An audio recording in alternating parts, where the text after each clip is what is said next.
Hello जी, जय माता दी। I hope कि सब लोग बहुत अच्छे होंगे और अपना ध्यान रख रहे होंगे। हम सबको अपने जीवन में कुछ बहुत छोटी छोटी सी चीज़ें होती हैं जिनका ध्यान रखना चाहिए।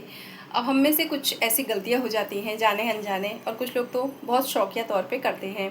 कुछ क्वेश्चंस ऐसे होते हैं जो हमें पूछ कर सामने वाले को अनकम्फर्ट नहीं देना चाहिए। हम उसे जो डिसकम्फर्ट करा देते हैं उसे एक असुविधा में हम डाल देते हैं, जिसका जवाब न सामने वाले से देते बनता है और ना ही वो देना चाहता है। इसलिए हमें इन चीज़ों को चेक करते रहना चाहिए कि कहीं ये गलतियां हम तो नहीं कर रहे। परमात्मा ने हमें जो दिया है, जितना दिया है, हमें उसमें संतुष्ट रहने का भाव डाल लेना चाहिए और भगवान के आगे शुक्रगुजार रहना चाहिए कि अगर आज हम किसी चीज़ से ब्लेस्ड हैं। वरना हम अगर नज़र उठा के देखें तो किसी न किसी के जीवन में कुछ ना कुछ ऐसी चीज़ें होती हैं कि आज पैसा है लेकिन कुछ खुशियाँ हैं जिनसे वो वंचित रह जाते हैं। तो हमें कुछ ऐसे सवाल हैं जिनको सामने वालों से पूछ के हमें उनको मायूस नहीं करना चाहिए, उनको विवश नहीं करना चाहिए कि जिसका वो जवाब देना ही नहीं चाहते हैं। सामने वाले ने पूरी कोशिश कर ली है, जितना वो अपने से प्रयास कर सकता था। चाहे मान लीजिए कोई फिज़िकली ही चीज़ है, उसने उसका ट्रीटमेंट ले लिया है, फिर भी उसको आराम नहीं मिल रहा है। चाहे उसकी कमाई कितनी है, उसका घर कैसे चलता है, उसकी पति पत्नी का जो रिश्ता है वो कैसा है, उनके परिवार में कैसे एक दूसरे के साथ अंडरस्टैंडिंग है। कुछ ऐसे सवाल होते हैं जो हमें नहीं पूछने चाहिए, सरासर गलत है। कुछ प्राइवेसी नाम की भी चीज़ होती है। अब एक जो सबसे मेन चीज़ देखी जाती है कि लोगों की एक कॉमन आदत है छूटते ही कितना कमाते हो। भाई सामने वाला कमाता है, कैसे कमाता है, क्या उसको काबिलियत है, ये तो वो जानता है। कैसे कैसे चीज़ों को लेके वो चलता है। इसलिए हमें कभी भी किसी की कमाई जानने का कोई हक नहीं है और ये पर्सनल चीज़ है, हमें नहीं पूछना चाहिए।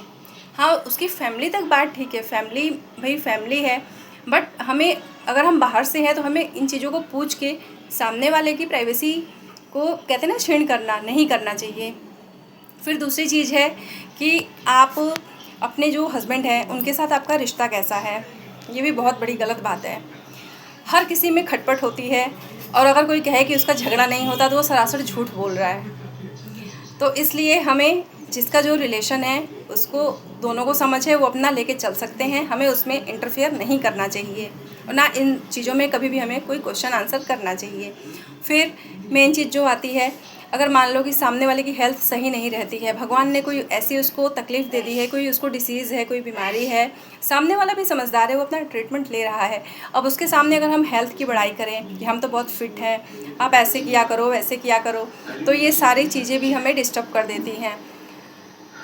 इसके अलावा जो मेन चीज़ आती है कि आप अपनी जैसे कि बच्चे वगैरह हैं, अब मान लो आप एक बच्चा है, सेकंड बेबी कब कर रहे हो या अभी तक क्यों नहीं हो रहा बेबी।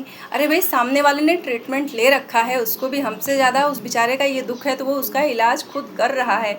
पर हमें इन सवालों को पूछ के सामने वालों को डिस्कम्फर्ट नहीं देना चाहिए।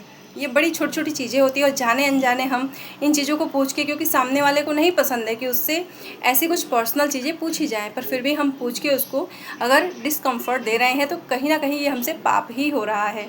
हमने पूरी दुनिया का ठेका नहीं ले रखा, हमारा जीवन हमारा स्वयं है। हम बस अपने जीवन की जिम्मेदारी लेने के लिए हम कुछ कर सकते हैं। इसलिए कुछ बारीक बारीक चीज़ों का अगर हम ध्यान रखें तो हम जाने अनजाने किसी की बद्दुआ लेने से बच जाएंगे। और कहते हैं ना, दुआ जो ऐसी चीज़ होती है जो हमारे जीवन को वहाँ बचाती है जहाँ पैसे भी काम नहीं आते, पैसा भी धरा रह जाता है, क्योंकि डॉक्टर भी अंत में कहते हैं ना कि अब भगवान के हाथ में है। तो इसलिए कोशिश करें जितना हो सके किसी की दुआ लें और किसी की प्राइवेसी में दखल ना दें। हर किसी की लाइफ में कुछ ना कुछ चीज़ें चलती रहती हैं। इसका मतलब ये नहीं है कि हम उसमें ताक झाक करें, हम किसी के मज़े लें। अगर हम किसी के मज़े लेंगे तो परमात्मा भी ऐसी सिचुएशन बना देंगे कि हमारी भी लाइफ के लोग फिर मज़े लेने लग जाएंगे। इसलिए कभी किसी से कुछ ऐसे पर्सनल क्वेश्चन करके, पर्सनल उससे सवाल करके उसको मायूस या दुखी महसूस ना कराएं। बहुत बहुत थैंक यू। जय माता दी।